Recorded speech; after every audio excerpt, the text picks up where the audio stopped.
It's Wednesday, June 24th, 2026. A lot of news to talk about today. Please, if you're not subscribed to the channel, make sure to subscribe to the channel. Share this video all over your social media. Let's get into what's going on here. U.S. crude oil dips below $70 as tankers transit Strait of Hormuz. Right now, I've got oil at $69.87 a barrel. I went by a Chevron today. I saw it around $3.39. We're still $1 above where we were, at least out here in southern Alabama. And I'm hoping to see it come back down to where it was. I don't know if it will. And we know we're just day to day with this whole situation in the Middle East. Gold today down $111. We're sitting right at $4,001 an ounce. Silver down $4 at $58.16 an ounce. Bitcoin is down a couple $1,000 at $60,700. 10-year at 4.398%. So everything's being knocked down because we're now hearing the rumor, the forecast, maybe it's true, maybe it's not, but rate cuts, possibly 3 rate cuts this year, 325 basis point rate cuts. Let me reassure everybody this: it will do nothing to stop inflation.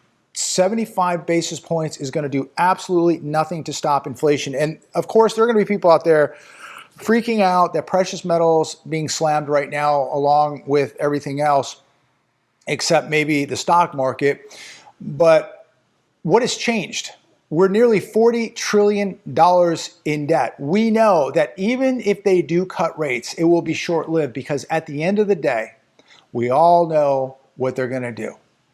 They're going to cut rates.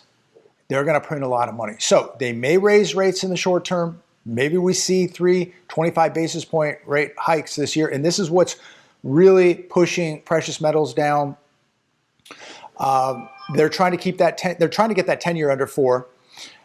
So what happens when it doesn't work? Are they going to continue raising rates? Is this Volcker 2.0, as some of us have heard about Warsh? I don't think he is. I don't think he is.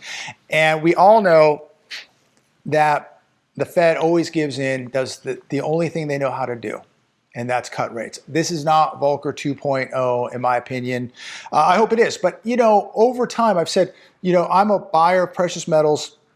I don't care what it does, go up, go down. I have it for insurance purposes. That's why I have it. Maybe I need it 5 years from now, 10 years from now, whatever the case may be. I have it when they can no longer get themselves out of a mess. That's what it's for. But I've always said, have cash too, right? Have cash, have precious metals. If the metals are going down, the cash is going up. The cash is going down, the metal's going up. So I've always said, have both. Have cash too, until you don't need it, until it's worthless, right? But we're going to see this game play out for a while, I believe. And we'll see how long they can raise rates and how much. 75 basis points? Laughable. They're not even telling us what the real inflation number is. 75 basis points is going to do absolutely nothing. So for the people out there concerned about precious metals, you know, all I can say is the weak hands sell, the strong hands are buying. It is for insurance reasons, insurance purposes. If you think we're out of the woods here, if you think that the dollar is going to be ruling the world 10 years from now, if you think the economy is fine, if you think there's not going to be competition with other currencies across the globe, hey, don't be buying gold and silver right now. To me, this is a massive sale. For the people who haven't bought, for the people who want to buy more, I would be paying very close attention to these dips. If you need a great reputable place to buy from, link down below, SD Bullion. This stuff is on sale. I still believe these are the 2 lowest price assets, the 2 biggest asset sales on planet Earth, gold and silver. If you don't have it, link down below, SD Bullion. Federal Reserve says U.S. banks can withstand $708 billion in losses amid overhaul of capital rules. Basically, they're saying nothing to worry about. The Fed stress test scenario included a 10% unemployment rate, a 39% drop in commercial real estate prices, and a 30% decline in home prices. Do you believe any of this? By the way, if they were actually selling these buildings right now, I don't even think they could get 50% of the value of commercial real estate right now. We've seen so many properties sell for 50% or more off in commercial real estate, and they're telling us that they can handle a 30% decline in housing and a 39% drop in commercial real estate. I think we're going to see something much worse. I think commercial real estate is already on sale, and it's hard right now to even get 50 cents on the dollar for a lot of commercial real estate. And they're saying that they're prepared for a 39% drop. It's, to me, a bunch of BS. 30% decline in home prices. Oh, I think we're going to see something much worse than that, and 10% unemployment. What's the real unemployment rate right now? I mean, see, they can play games with the formulas, with all this, but we all know that real unemployment right now is over 10%. We all know that commercial real estate, we've seen so many buildings sell 50, 60, 70% off. I don't know where they've been. I mean, this is the problem. I don't believe half the data I'm reading, especially when it's coming from the Fed. Let me know your thoughts. TheEconomicCollapse.com. Generational crisis. Nearly a third of U.S. adults under the age of 35 are still living with their parents. It says Americans that are over the age of 55 control approximately 73% of all wealth in the U.S. Americans that are age 55 or younger control just 27% of all wealth in the U.S. Never before in history has there been a generational divide of this magnitude. One of the reasons why there's such a generational divide is because housing has become so insanely unaffordable. Yes, it has. And I'm going to continue to say this. We are going to see the biggest housing crash America has ever seen. And I say that because inflation's not going away, and the labor crisis and the layoffs are not going to go away. So for these young adults, until we see something very, very big happen, you're going to be probably living at home. And now the next problem is going to be, even if home prices come down, you need a job. AI is replacing jobs.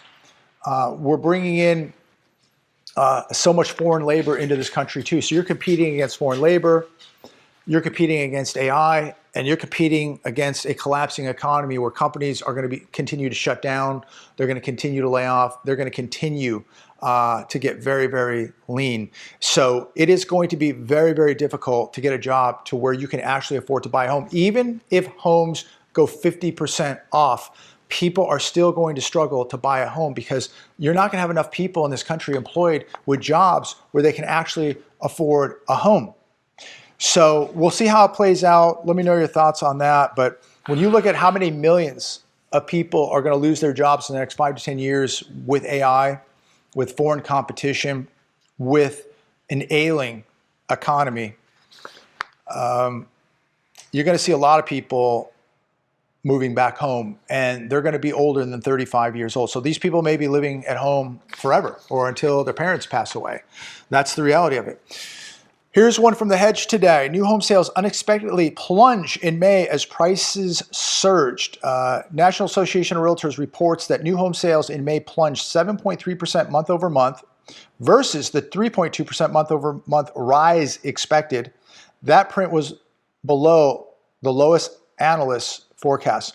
April 6.2 month over month plunge was revised up modestly to 5.7% decline, all of which left new home sales down on a year-over-year basis. So what's happening with existing home sales? I mean, the builders, they're sophisticated, they're savvy, they're throwing in every incentive they can to get these homes sold. They're buying down mortgage rates, they're throwing in granite countertops, travertine floors, whatever. Yet the existing home seller thinks that it's 2021, 2022, and they're going to get full price and that they're going to get these ridiculous prices. It's not happening. And the longer these people hold out, the fewer and fewer buyers are in the pool able to buy these homes. So it's going to be interesting, again, to see how all this plays out, where this is all going to go.